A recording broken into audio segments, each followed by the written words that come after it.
محدثین نے اور علماء نے کہا ہے کہ اللہ تعالیٰ نے جو اگلا واقعہ بیان کیا ہے فلما تغشاہا سے شروع ہوتا ہے، یہ عام مشرکین کا ہے کہ جو بھی ایسا کرتے ہیں، کفار مکہ ہو یا بنی اسرائیل کے ہوں یا آج کا نام نہاد کوئی مسلم کلمہ پڑھنے کے بعد بھی ایسی حرکتیں کرے کہ ایک طرف دونوں دعا کریں اللہ تعالیٰ ہمیں سلامت بچہ دے دے، اور جب اللہ رب العالمین ان کو سلامت بچہ دے دیں تو پھر اس کی نسبت غیر اللہ کی طرف کریں، جیسے کہ کفار مکہ جب ان کے ہاں کوئی بچہ پیدا ہوتا تو پہلے اللہ سے مانگتے، پھر جب پیدا ہو جاتا تو بتوں کے نام پر اس کو لے جاتے، اس کے نام کا چڑھاوا دیتے اور اس کو وہاں لے جاتے اور اس کا نام عبد الشمس یا عبد المناف یا عبد العزیٰ رکھتے، بتوں کی طرف عبدیت کی نسبت کرتے۔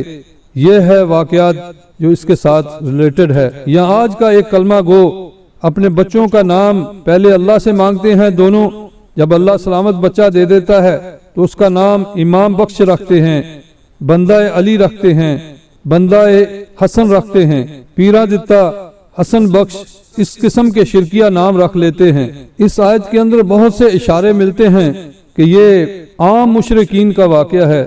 امام ابن حزم فرماتے ہیں کہ یہ جو آیت نمبر 190 کے اندر آتا ہے آخر میں فتعال اللہ اما یشرکون، اللہ تعالیٰ پاک ہے، اللہ تعالیٰ بلند ہے ان شریکوں سے جو یہ شریک ٹھہراتے ہیں۔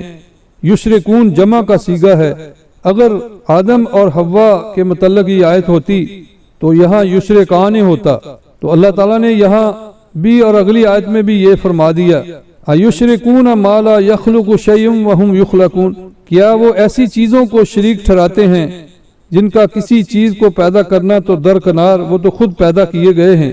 یہاں بھی اللہ تعالیٰ نے ایشرکون جمع کا صیغہ استعمال کیا ہے، تثنیہ کا نہیں۔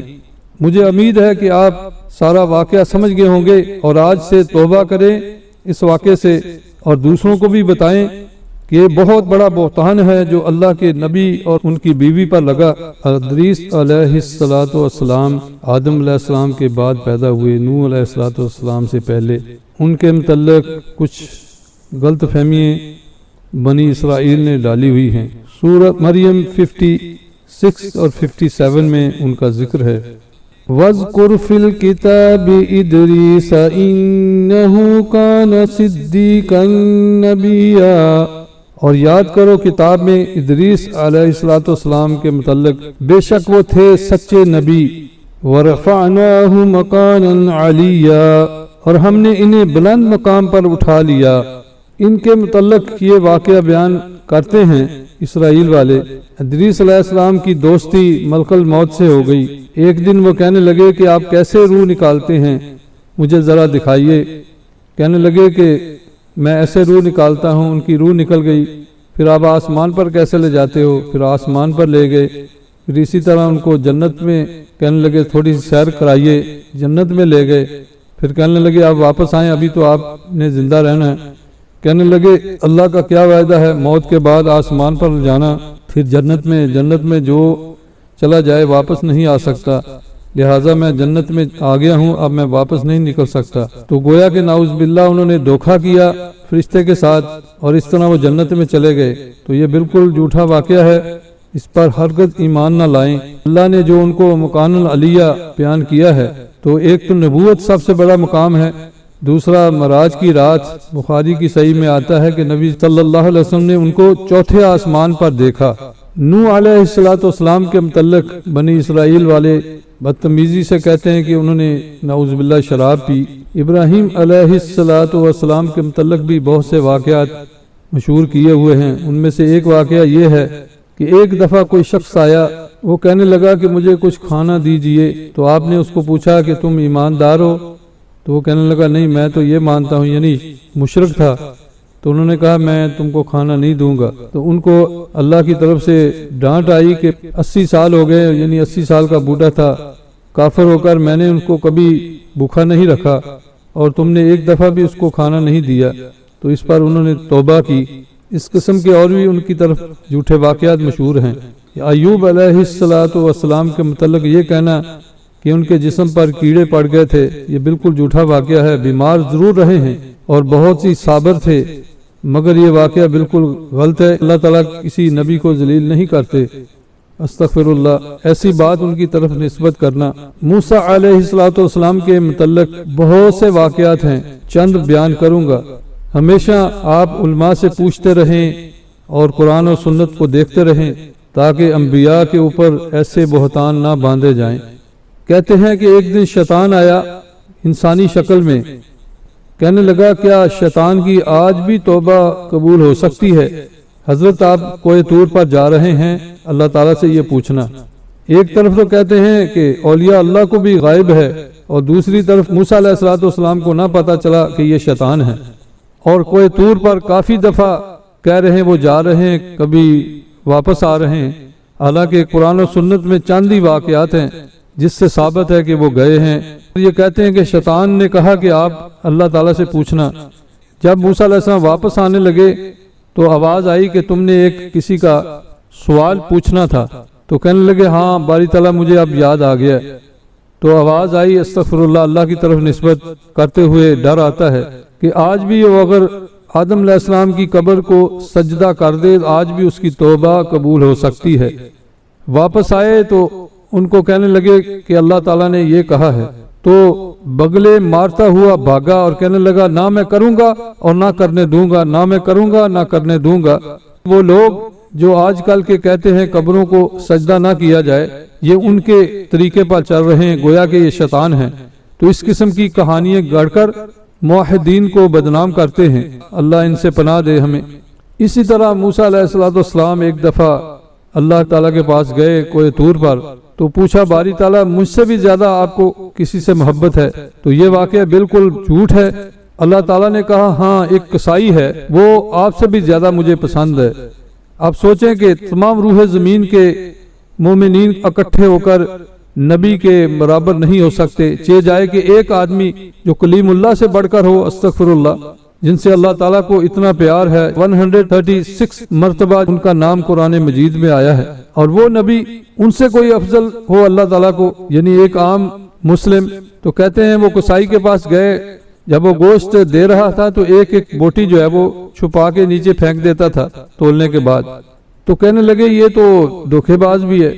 پھر وہ کہنے لگے میں آپ کے گھر میں رہنا چاہتا ہوں۔ تو انہوں نے جب گھر میں رکھا تو دیکھا وہاں ایک جوڑا خنزیر کا باندھا ہوا ہے، مذکر اور مؤنث، تو اس کی وہ خدمت کر رہا ہے، کھانے کے بعد ان کو دے رہا ہے کھانا۔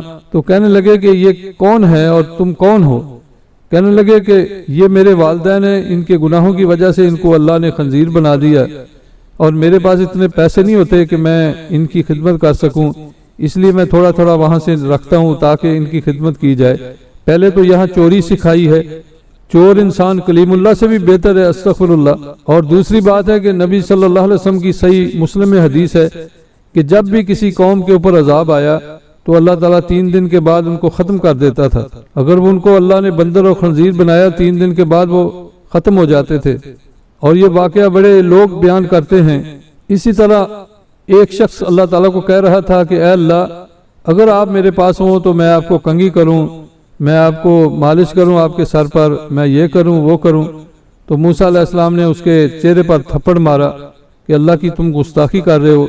جبرائیل آئے کہ اس کو آپ نے کیوں مارا، وہ تو میرے پیارے بندوں میں سے ہے۔ یہ کتنی بڑی بدتمیزی ہے کہ ایسے کہا جائے، اور پھر موسیٰ علیہ السلام کو اللہ کی طرف سے ڈانٹ آئے۔ پھر کہتے ہیں کہ ایک جگہ آپ جا رہے تھے تو وہاں ایک شخص کہنے لگا کہ حضرت میرے لیے دعا کریں، یا میری قسمت میں دیکھیں، آپ کوئی طور پر جا کر اللہ سے پوچھیں کہ میری قسمت میں اولاد ہے تو اللہ تعالیٰ مجھے اولاد دے۔ کوئی طور پر جا کر پوچھا تو کہا کوئی اولاد نہیں اس کی قسمت میں۔ کئی سالوں کے بعد ایک جگہ سے گزر رہے تھے تو وہ آدمی اپنے بچوں کے ساتھ کھیل رہا تھا، تو کہنے لگے کہ یہ بچے کیا تیرے ہیں؟ کہنے لگے ہاں حضرت میں نے آپ سے پوچھنا تھا، یہ میرے بچے ہیں، آپ تو کہتے تھے میری قسمت میں کوئی اولاد نہیں۔ تو پریشان ہو گئے موسیٰ علیہ السلام، اور کوئی طور پر گئے اور جا کر پوچھا کہ باری تعالیٰ آپ نے یہ فرمایا تھا اور اس کے اتنے بچے۔ تو آواز آئی کہ میں پھر بتاؤں گا اس کا مفہوم، تم یہ ایک پلیٹ لے جاؤ اور یہ چھری لے جاؤ اور انسانی گوشت لے کر آؤ، کوئی انسان مجھے اپنا گوشت دے۔ تو روح زمین میں جہاں جہاں وہ چل سکتے تھے لوگوں سے پوچھتے رہے کہ اللہ تعالیٰ گوشت مانگتے ہیں، کسی نے نہیں دیا۔ ایک جگہ گئے تو وہاں ایک آدمی بیٹھا ہوا تھا، کہنے لگے اچھا اللہ نے مانگا ہے؟ تو مجھے پلیٹ اور چھری دے دیں۔ تو جب اس کو دے دی تو اس نے نا مختلف جگہوں سے اپنا گوشت اتار کے دے دیا ان کو، اور کہا شاید اللہ کو یہ چاہیے، شاید اللہ کو یہ چاہیے۔ تو پوری پلیٹ بھر گئی۔ تو وہ اللہ کے دربار میں لے کر آئے، کوہ طور پر لے کر آئے، تو اس پر اللہ کی طرف سے نعوذ باللہ، اللہ تعالیٰ نے تو نہیں کہا، ان کی بات بیان کرنے کے لیے کہہ رہا ہوں، کہ کہا کہ کیا بس اتنی بات ہے، تم خود اپنا نہیں دے سکتے تھے گوشت؟ میں نے تو انسان کا مانگا تھا، یہ نہیں کہا تھا کہ کس کا ہو۔ یہ وہ بندہ ہے میرا جس نے مجھ سے اس کے لیے دعا کی تھی۔ یعنی وہ آدمی جا رہا تھا تو راستے میں وہی آدمی جس نے کہا تھا میری قسمت میں بچے ہیں یا نہیں، تو اس نے اس کو کھانا دیا، تو انہوں نے دعا کی کہ اے باری تعالیٰ اس کو اتنے بچے دو۔ تو آواز آئی کہ اس کی قسمت میں کوئی بچے نہیں، باری تعالیٰ ضرور اس کو دو۔ تو اللہ نے نعوذ باللہ اس سے اپنی تقدیر کو توڑا۔ پہلی بات تو ہے کہ اللہ سے سوائے انبیاء کے کوئی بات نہیں کر سکتا۔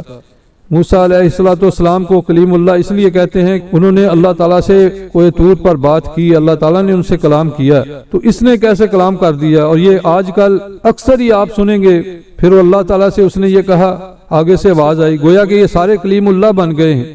رابعہ بصری بھی کلیم اللہ بن گئی، اور ابراہیم ادم بھی کلیم اللہ بن گیا، کہ جب وہ بیت اللہ کی طرف گئے تو دیکھا وہاں بیت اللہ ہی کوئی نہیں۔ ابراہیم ادم کہنے لگے، اے اللہ تیرا گھر کہاں ہے؟ وہ ایک ضعیفہ کا طواف کرنے گیا ہے جنگل کے اندر۔ جنگل میں گئے تو دیکھا رابعہ بصری بیٹھی ہوئی اور چاروں طرف کعبہ پھر رہا ہے، تو واقعی اس کا طواف کر رہا تھا۔ تو کہنے لگے، دل میں سوچا کہ اتنی بڑی پہنچی ہوئی سرکار ہے کہ جس کے گرد یعنی کعبہ گھوم رہا ہے۔ تو اس نے نظر اٹھا کے کہا، اے ابراہیم تم پتھر کی پوجا کرنے آئے تھے، پتھر وہاں نہ پایا، میں اس کی پوجا کرنے آئی ہوں، لہذا پتھر میرے گرد گھوم رہا ہے۔ یعنی اللہ کے گھر کی توہین کی۔ رسول اللہ صلی اللہ علیہ وسلم 1400 صحابہ کو لے کر عمرہ کرنے کے لیے گئے تو کفار نے روک دیا، اور حدیبیہ کے مقام پر آپ ٹھہرے رہے، تو وہاں تو کعبہ چل کر نہ آیا، اور ایک رابعہ بصری اتنی بڑی پہنچ گئی کہ جس کے لیے کعبہ جو ہے وہاں سے ہٹ کر اس کا طواف کرنے آیا۔ بھائیو سوچو، غور کرو کس طرف ہم جا رہے ہیں، اور کیا زہر دے رہے ہیں امت کو، اور قرآن اور حدیث سے کتنا دور ہم کر رہے ہیں۔ ایسی ایسی باتیں سنتے ہیں کہ دل جل اٹھتا ہے کہ یہ امت کہاں چلی گئی، اور شیطان نے ان سے کیا کام لے لیا۔